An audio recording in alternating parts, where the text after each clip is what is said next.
Special votes, but a very special vote, if I could say that.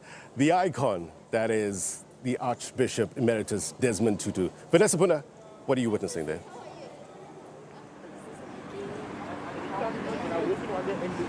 Leah, a very warm good morning to you. And yes, a very special vote indeed today. Actually, two of them, because of course during October, the Archbishop Emeritus Desmond Tutu, as well as his wife Mama Leah Tutu, celebrated their birthdays. The Arch, of course, having celebrated his 90th birthday on the 7th of October, and a week later, Mama Leah celebrated hers.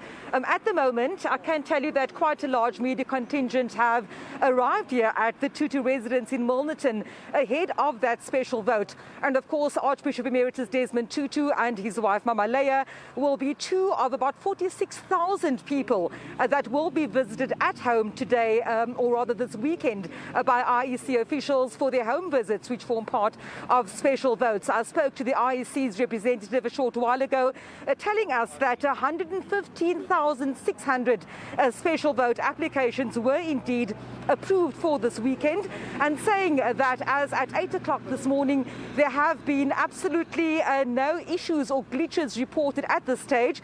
Also, of the 1,577 voting stations which will be open on Monday, of course, that all-important election day, the majority of those 1,577 voting stations also will be open today for those special votes to be cast. I can tell you at the moment, not much movement outside the Tutu residence, besides, of course, this media contingent rather eager to see the Arch if he does indeed come out. The last elections, we know he came outside, waved at the media and said thank you for coming. That, of course, was during the 29 national elections, and that's, of course, the last time Archbishop Emeritus Desmond Tutu was captured after he voted. And, of course, today we have not yet seen the delegation from the IEC.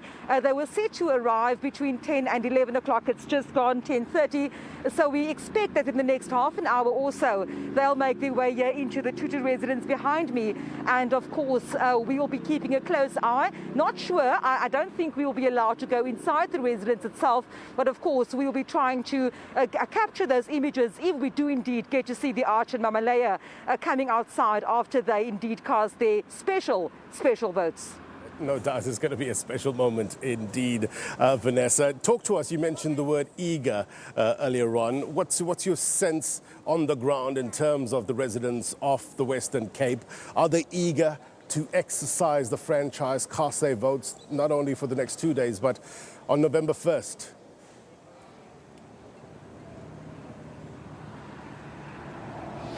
Blaine, you know, we've spoken, of course, to quite a number of people across the metro and across the province, and well, it's very difficult to gauge. Of course, one will only be able to see that when we calculate the voter turnout. But it depends on where in the metro and where in the Western Cape you go. People have been saying that they needing change. Some of the greatest issues affecting, I suppose, the poorer areas, the informal areas, the township areas. Of course, people have been complaining about issues like high water, sanitation, talking about sewerage. These, of course, have been the hallmarks of the issues that have been raised by residents across the country, really, in the run-up to this municipal poll.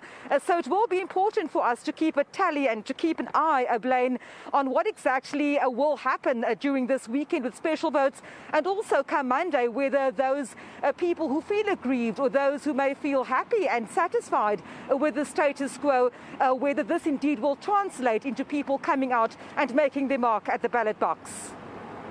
For us in the Western Cape, thank you very much indeed for your time. When you get an indication that the Arch will be casting his vote, and if we get in, come back to us or get you on air, get that special moment. VANESSA POONAH live for us in the Western Cape.